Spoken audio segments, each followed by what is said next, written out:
안녕하십니까. KBS 9시 경남 뉴스입니다. 앞서 보도해드린 창원 도심의 주한미군 사격장 소식 조금 더 자세히 짚어보겠습니다. 국방부가 애초에 주한미군 지휘협정 소파 규정을 이유로 자치단체와 협의가 필요 없다고 밝힌 해명이 논란이 되고 있습니다. 국방부가 주민 의견을 수렴하도록 한 절차를 밟지 않았다는 지적이 나옵니다. 송현준 기자가 취재했습니다.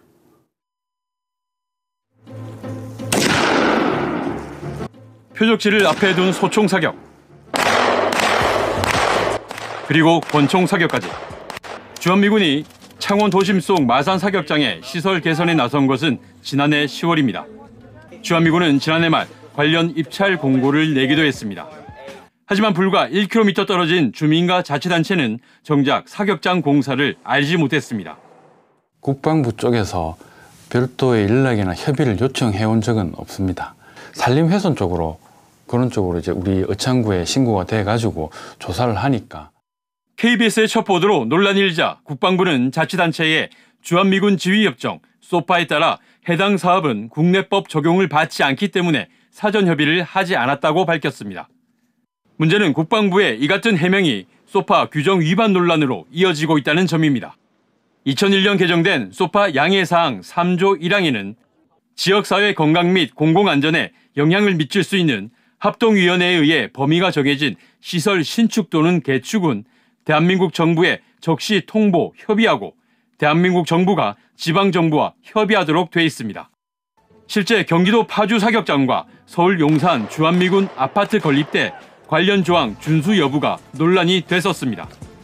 전문가들은 국방부가 마산 사격장 공사 사실을 창원시에 알리지 않은 것이 이해 당사자인 주민 의견을 수렴하도록 한 이 양해사항 의무를 이행하지 않은 것이라고 지적합니다. 국방부는 이미 합의한 양해사항에 관련된 신개축에 대한 모든 문제를 해당 지자체에 협의하고 알려줄.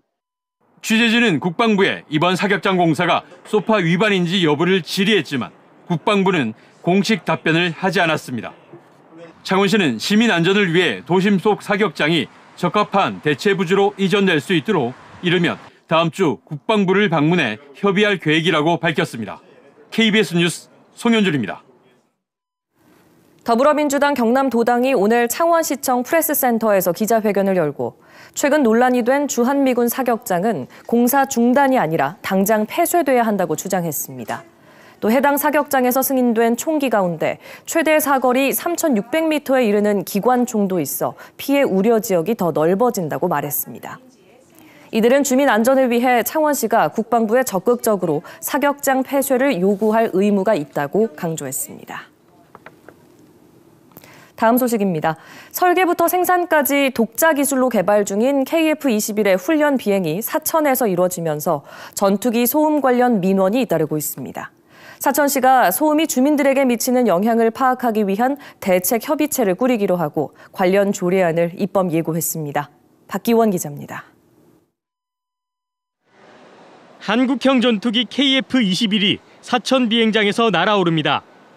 지난해 첫 시험 비행 이후 초음속 비행과 단거리 공대공 미사일 발사 시험 등을 성공적으로 마쳤습니다.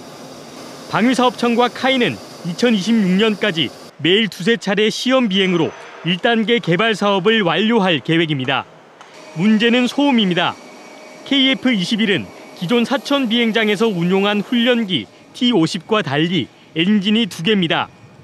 주민들이 더 큰 소음에 노출되고 있지만 전투기 소음이 얼마나 큰지 확인할 방법은 없습니다.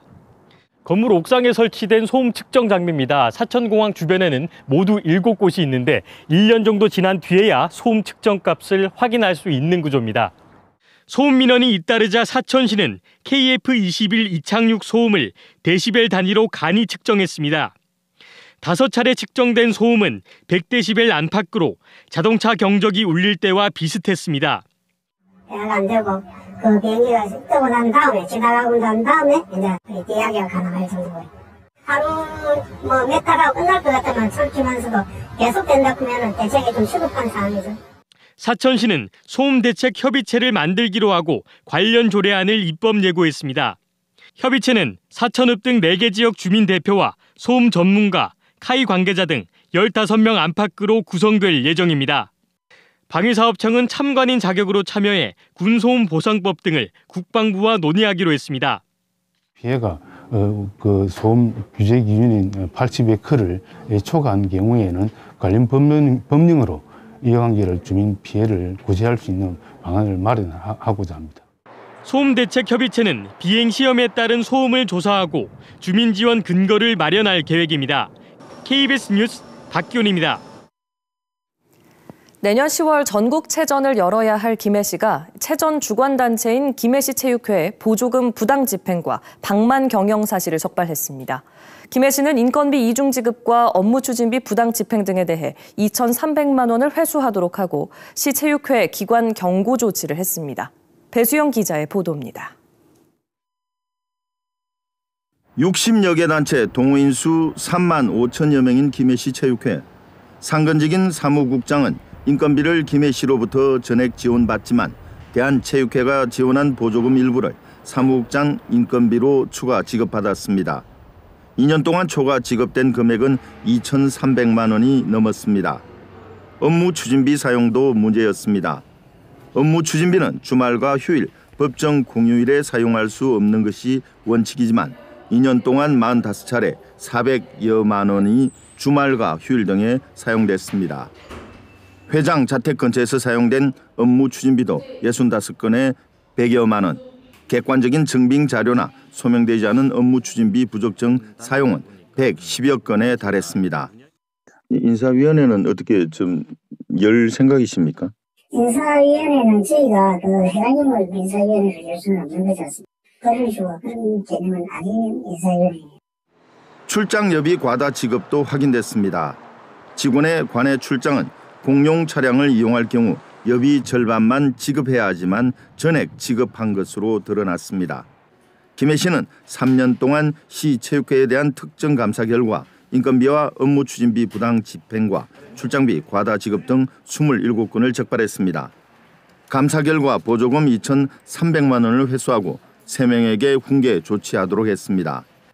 또 시체육회에는 설립 이후 처음으로 기관 경고 조치를 했습니다.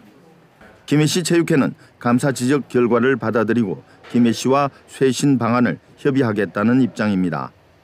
김해시도 내년 체전 개최를 위해 시 직원을 체육회에 추가 파견하는 등 뒤늦게 대책을 마련하기로 했습니다. KBS 뉴스 배수영입니다.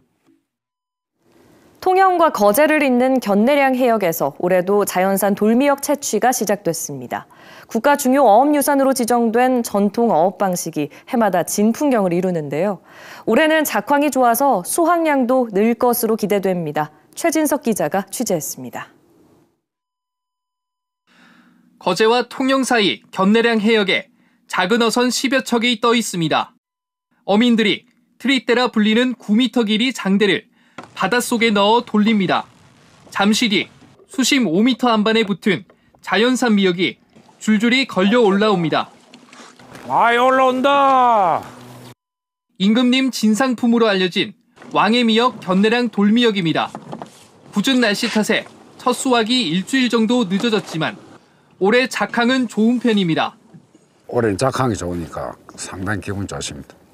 이렇게 채취한 견내량 돌미역은 바닷바람과 햇빛을 이용해 3일 동안 자연적으로 말립니다. 600년의 역사를 지닌 견내량 돌미역 채취 어업은 보존 가치를 인정받아 2020년 국가 중요 어업유산으로 지정됐습니다. 10여 년 전부터 기후변화와 남핵 등으로 수확량이 줄면서 복원 사업도 진행 중입니다. 옛날에는 건조할 곳이 모자라가지고 막 집이나 길에 조금이라도 빈 곳이 있는 데는 다 미역을 건조로 하고 이랬는데 점점 미역이 줄어들다가 올게 이제 조금 미역 수확량이 조금 늘었습니다. 실제 최근 7년 사이 견내량 돌미역 군락지가 준 것으로 확인된 가운데 2020년에 12톤이었던 생산량도 절반 넘게 줄었습니다. 통영시와 거제시는 7억 원을 들여 견내량 돌미역 보존 방안을 연구합니다. 생육 환경 개선을 위해서 지속적으로 갯닦기 및 해조류 이식 사업 등도 지속적으로 거제 광리마을과 통영 영기마을 주민들이 함께하는 견내량 돌미역 수확은 이달 말까지 이어집니다. KBS 뉴스 최진석입니다.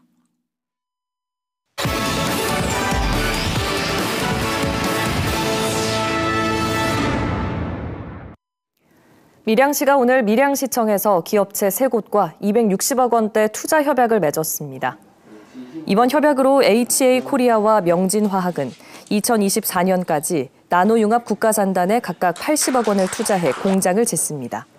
또 고온 내열강 기업인 서울 ENG는 하남 일반산단 9천여 제곱미터 터에 100억 원을 투자해 신규 공장을 건립합니다. 오늘 오후 2시쯤 남해고속도로 일지선 부산 방향 서마산 나들목 부근에서 4.5톤 화물차가 차량 2대와 잇따라 부딪혔습니다. 이 사고로 화물차가 옆으로 넘어지면서 운전자가 다쳤고 화물차에 실은 플라스틱 수지가 도로에 쏟아져 극심한 차량 정체가 3시간 넘게 이어졌습니다.